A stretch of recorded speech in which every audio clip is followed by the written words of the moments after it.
ဟုတ်ကဲ့အားလုံးပဲမင်္ဂလာပါ Man City Football မြန်မာ page နဲ့ PN channel နဲ့ကြိုဆိုလိုက်ပါတယ်ကျွန်တော်ဒီနေ့တင်ဆက်ပေးချင်တာတော့ကျွန်တော်တို့ Champions League ပွဲစဉ်9ပွဲစဉ်တစ်ပွဲဖြစ်တယ်အင်္ဂါနေ့ညဗုဒ္ဓဟူးနေ့မနက်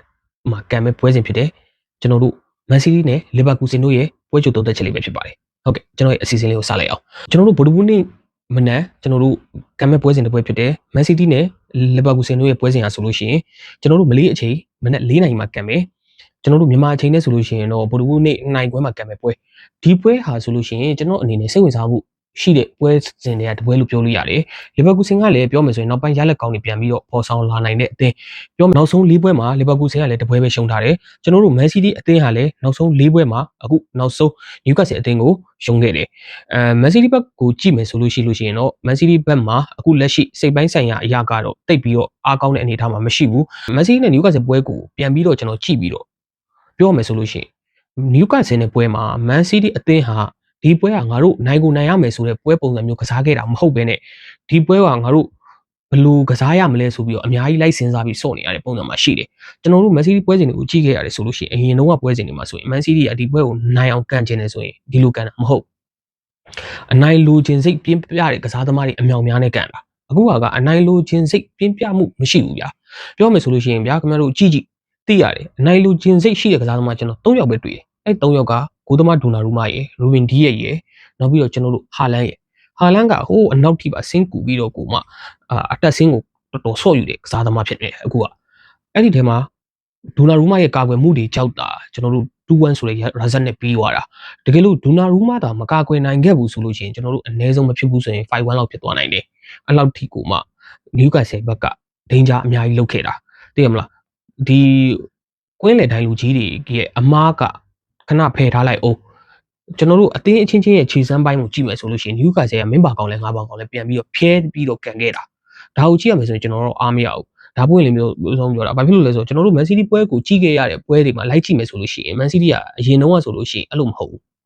ကစားသမားတွေကအရန်အနိုင်လိုချင်စိတ်ပြင်းပြတယ်နိုင်ဖို့အတွက်ဘာမဆိုပြီးဆက်လိုက်မယ်ဆိုတဲ့ကစားသမားတွေကြီးပဲအခုကအဲ့လိုမဟုတ်ဘူးဗျပြောမယ်ဆိုရင်ကစားခြင်းတို့လို့မကစားခြင်းတို့လို့တကယ်လို့ try ပြီးတော့တကယ်လို့ဘောလုံးဆုံးရှုံးသွားပြီဆိုရင်ပြန်လိုက်မဲ့အချိန်ကြလို့ရှိရင်ကြောင်ပြောက်လိုက်ရမလို့မလိုက်ရမလို့သိရမလာ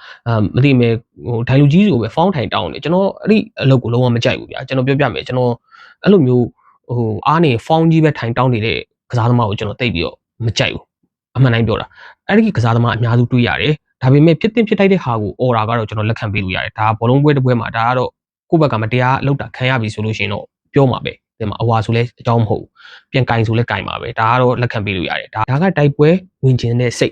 ်တိုက်ပွဲဝင်ခြင်းစိတ်ကအရန်ကိုအားနည်းနေတယ်လို့ကျွန်တော်မြင်မိတယ်ကစားသမားအချို့မှာပဲရှိပြီးတော့ကစားသမားအားလုံးမှာမရှိဘူးဖြစ်နေတယ်အဲ့ဒီတစ်ချက်ကကျွန်တော်တို့နျူကာဆယ်နဲ့ပွဲမှာတော်တော်ကြီးကိုတွေ့မြင်ခဲ့ရတယ်နောက်တစ်ချက်ကကြတော့ပြောရမှာတော့အာရောနာလေဟာလန်ဂိုးမသွင်းဘူးဆိုရင်မန်စီးတီးမနိုင်ဘူးဆိုတဲ့ကိစ္စကအခုနောက်ပိုင်းတဖြည်းဖြည်းရုံလုံးပေါ်လာတယ်အဲ့ဒီတစ်ချက်ကလည်းပြောစရာဖြစ်လာတယ်နောက်ပြီးတော့တခုပြောရမယ်ဆိုလို့ရှိရင်မန်စီးတီးမှာရော့ဆက်ကိုပြောင်းလဲနိုင်တဲ့ကစားသမားမရှိအရင်တော့ဆိုလို့ရှိရင် KDB တို့ပြောမယ်ဆိုရင်နောက်ပြီးတော့ Real Madrid တို့နောက်ပြီးတော့ဘယ်သူတွေရှိမလဲစာဂျီရိုအကွေးတို့ဒါဗစ်ဆေးဗာတို့အများကြီးပါပဲထပ်ပြီးတော့ legend တွေထဲမှာဆိုရင်လည်းအများကြီးရှိသေးတယ်game ကိုပြန်ပြီးတော့ reset ကို change နိုင်တဲ့ကစားသမားသိရမလားအဲ့လိုကစားသမားမျိုးကတကယ်တမ်းဆိုရင်လိုအပ်တယ်။ဘာဖြစ်လို့လဲဆိုတော့တကယ်တမ်းဂျင်းနဲ့ချက်တွေရောက်လာပြီဆိုရင်အပြေပေးနိုင်တဲ့ကစားသမားမျိုးကအခုကမတွေ့ရဘူး။နိုင်နေတယ်ဆိုရင်တော့မှတရေမကြဖို့အတွက်ကိုမနှဲဆူတောင်းနေရတဲ့အနေထားမှရှိတယ်။ဘာဖြစ်လို့လဲဆိုတော့နိုင်နေတယ်ဆိုရင်သူများကူးပြန်သွင်းသွားနိုင်လားဆိုတဲ့ feeling ကြီးကိုခံစားနေရတယ်ဗျာကြည့်ရမလား။အခုနောက်ပိုင်းကြည့်ရတဲ့ပွဲစဉ်တွေမှာအဲ့လိုမျိုးအရာတာကိုတွေ့နေရတယ်။အဲ့ဒါကြီးကတိတ်တော့မမိုက်ဘူး။ဒါပေမဲ့မန်စီးတီးအနေနဲ့ကျွန်တော်အမြင်ကိုပြောမယ်ဆိုရင်တော့ကစားသမားအများစုမှာအပြောင်းလဲတွေအများကြီးလုပ်ထားတာလည်းပါတယ်။အဲ့ဒီအချက်ကြောင့်ထပ်ပြီးတော့စောင့်ကြည့်ရအောင်မယ်လို့တော့မြင်မိတယ်အခုကျွန်တော်တို့လီဗာပူးဆင်အကြောင်းပြောမယ်ဆိုရင်လီဗာပူးဆင်နဲ့မန်စီးတီးကတခါမှမတွေ့ဘူးချန်ပီယံလိမှာအခု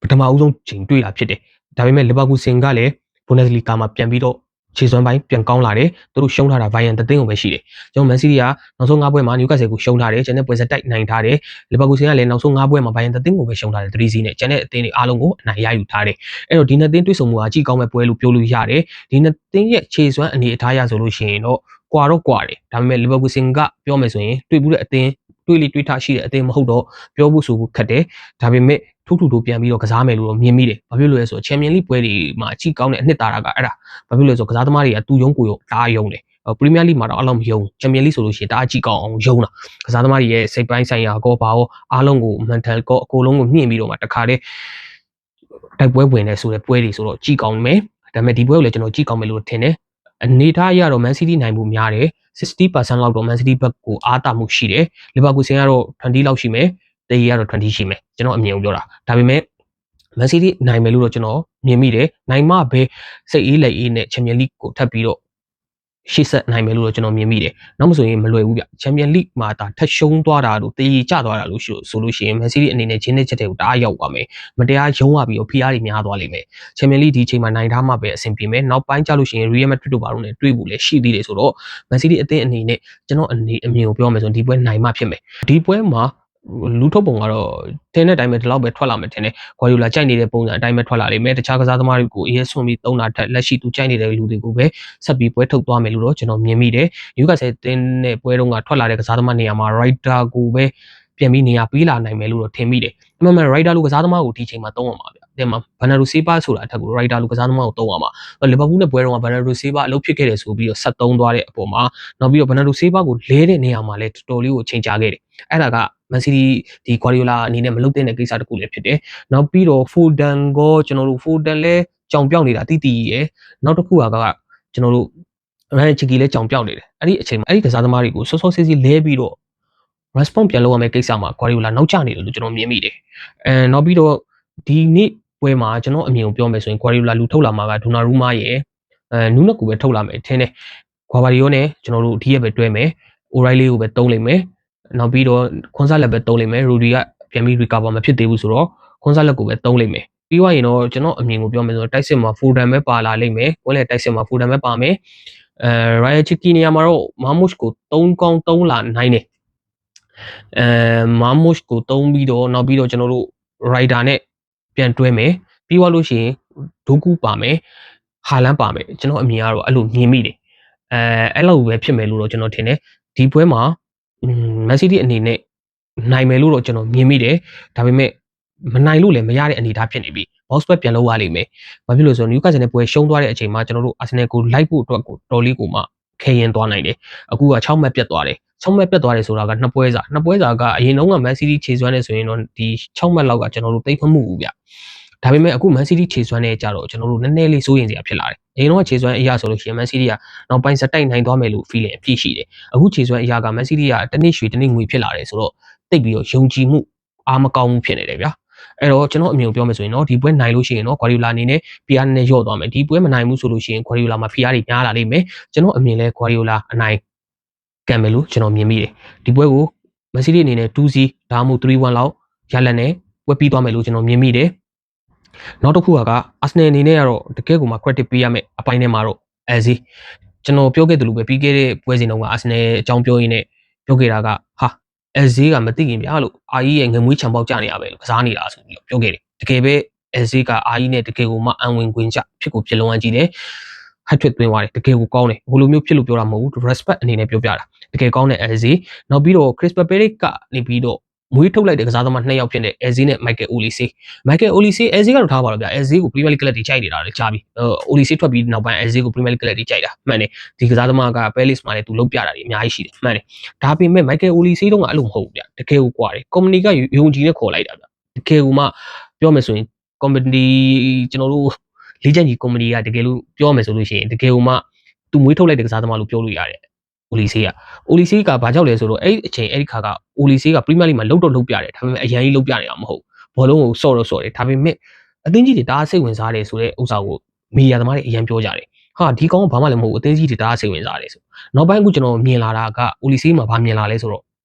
ဒီကောင်ဘောလုံးတော်တော်နိုင်တာပဲဗျဘောလုံးတော်တော်နိုင်တယ်ဘောလုံးကိုရိုးနိုင်တာမဟုတ်ဘူးတကယ်ပြင်သစ်သားဆိုတဲ့အတိုင်းကိုနိုင်တာတကယ်ကိုကောင်းတယ်ဗျတကယ်ကြိုက်တယ်သူ့ရဲ့ကစားပေါက်ကဘယ်လိုမျိုးလဲဆိုတော့ဘောလုံးနဲ့သူနဲ့ကိုတကယ်တသားတည်းဖြစ်အောင်ဆွဲထွက်ပြီးတော့မှဘောလုံးကိုတော်တော်နိုင်တယ်ဘောလုံးနဲ့ရွေးတဲ့ movement တွေအရန်ကောင်းတယ်နောက်ပြီး passing တွေကောင်းတယ်တကယ်မိုက်တယ် Olise ကို company ဘာကြောင့်ခေါ်လိုက်လဲဆိုတဲ့ဟာတဖြည်းဖြည်းရုံလုံးပေါ်လာတယ်အဲ့လိုမျိုးပဲ Bayern Munich က company လိုဘန်လေးအတင်းသေးလေးမှာကန်နေတဲ့နီးပြကျွန်တော်တို့ရဲ့၄ချက်နီးပြလေးကိုဘာကြောင့်ခေါ်လိုက်တယ်ဆိုတာကလည်းတဖြည်းဖြည်း Bayern နဲ့ပွဲမှာမြင်တွေ့ရတယ်အဲ့လိုပဲကျွန်တော်တို့ Bayern နဲ့ Arsenal နဲ့ထိတ်တိုက်တွေ့ဆုံမှုလာမယ်